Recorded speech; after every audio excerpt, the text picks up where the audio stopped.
So I was talking to somebody, a writer, about the word prepare, and I was telling them how God prepared this place before we even existed, and also He prepares what we need before we even know we need it. And I was thinking about, and I told him, I said, so when we prepare for a job, prepare for the next day, when we do any kind of preparation, that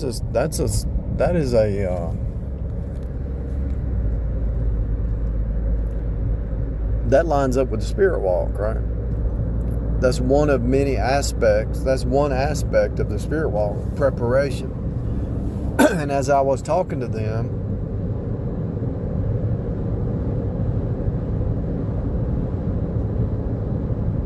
soon after that, what came to my mind is, okay, do I need to do a series on this? Like the different aspects of the spirit walk. And then what came to my mind is this.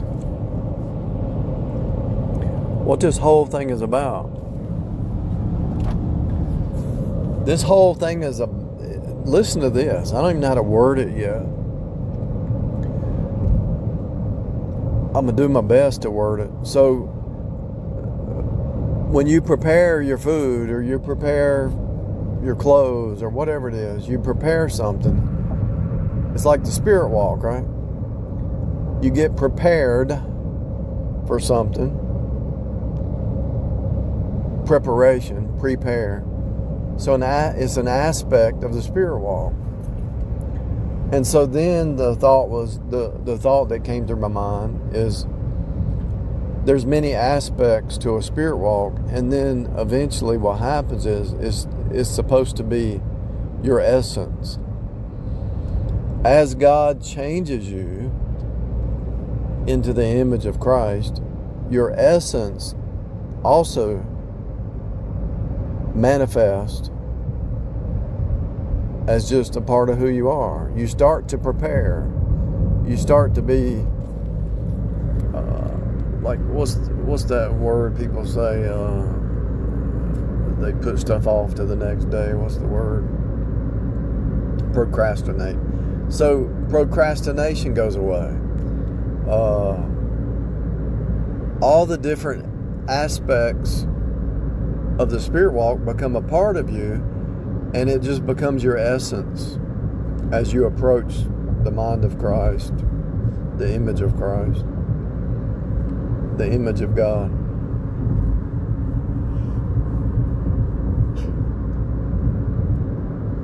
I picked this lady up from the hospital, and now my throat's hurting me. I hope I didn't catch something. She had a 3-month-year-old child's in the hospital, and she's from Africa. She doesn't even speak English, but her husband does. But it's crazy. Anyway, back to what I was saying. So the whole purpose of this place is for it to become your essence.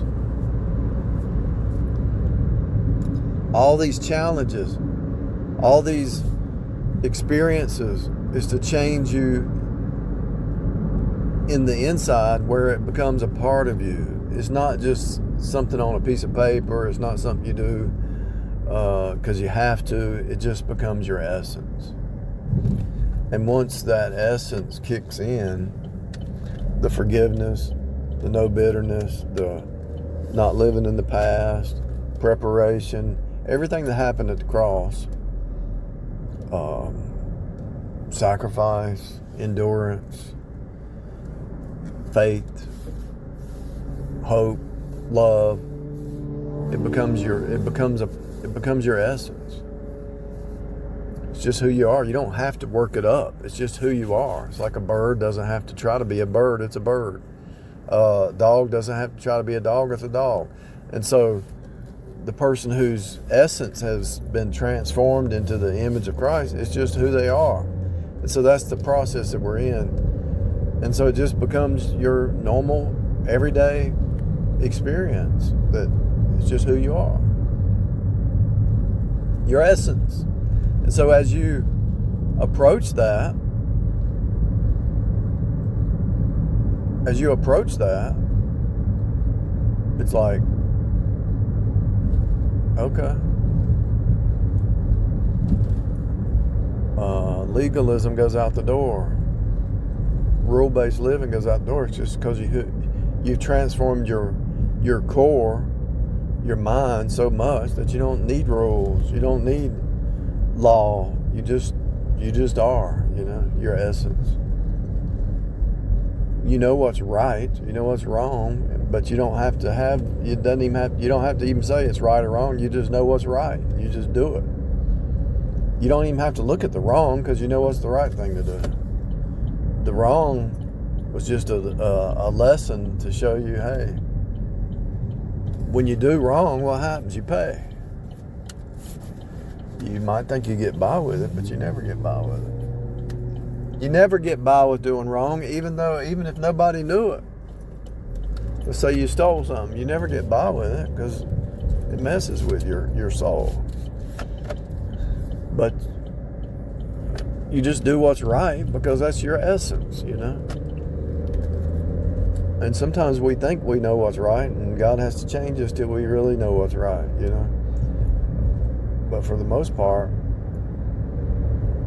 it's just your essence.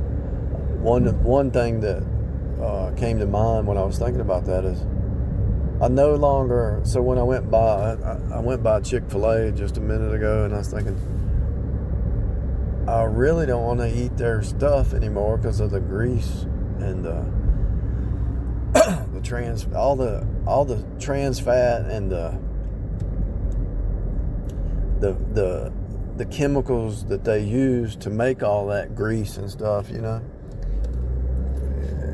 to make it even smell good, they have to treat it, and you're eating, who knows what you're eating, but it's killing everybody. And so when you change your essence, you look over at Chick-fil-A, you look at McDonald's, you look at Burger King, it's just not who you are anymore. Your essence has changed, and you don't even like to go there anymore.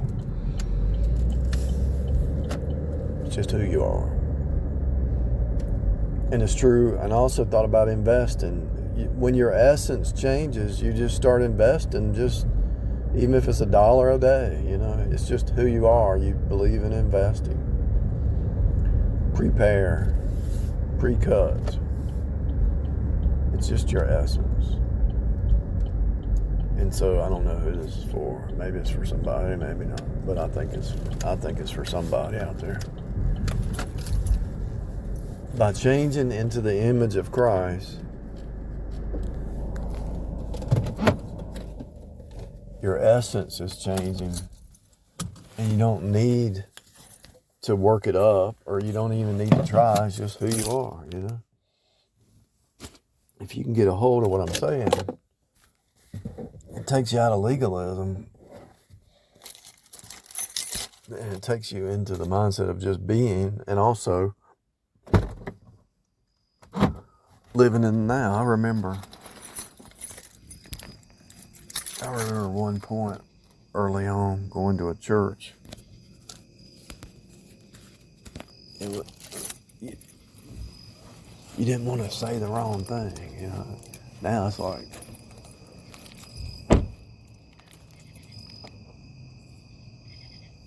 you don't have to worry about that, because if your essence is right, you're not ever going to say the wrong thing. And even if you do,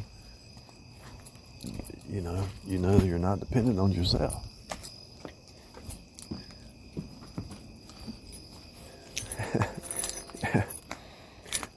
Everybody says the wrong thing sometimes. But sometimes you learn just not to say anything at all. Because if you say anything, you know it's going to be the wrong thing.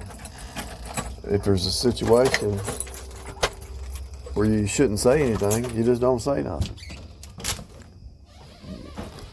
If you don't know what to say, you just don't say anything. It's all about essence. It's all about transformation. Just being in the mind of Christ, a copy. His essence. The essence of God in your heart, mind, soul, actions, preparation, there's many aspects to the spirit walk, and so maybe I'll do a series on that. I don't know. As they come to mind, I'm not even in the mindset anymore of preparing what the Spirit's going to try to figure out what the Spirit's going to teach, because He prepares it. In other words, when you're dependent on Him, He prepares you, and then when He gives you something, then you're already prepared, and then you sit down and write down a few notes to prepare when you're going to talk. But it's like the preparation is He's done it. You trust Him to prepare, and then when He sets you in motion, then you prepare. It's like you fall. It's almost like He's like one step ahead of you when you need it, and then you follow. He prepares you for this. He prepares you to do electrical work, and then you start to do a job, you prepare. It's like He's always leading you and guiding you along the way. And whatever it is that He's already prepared you, then you prepare to follow through in what He's already prepared you to do. And so the spirit walk is not only preparation, but dependent on the ultimate Creator who prepared you to be able to prepare. I know it's kind of like, sounds kind of crazy, but you know what I'm trying to say. He wants you to prepare, but He wants you to depend on His preparation that was already there. Whatever you need was already provided before you even showed up on the scene or before you even thought about it. That's my point.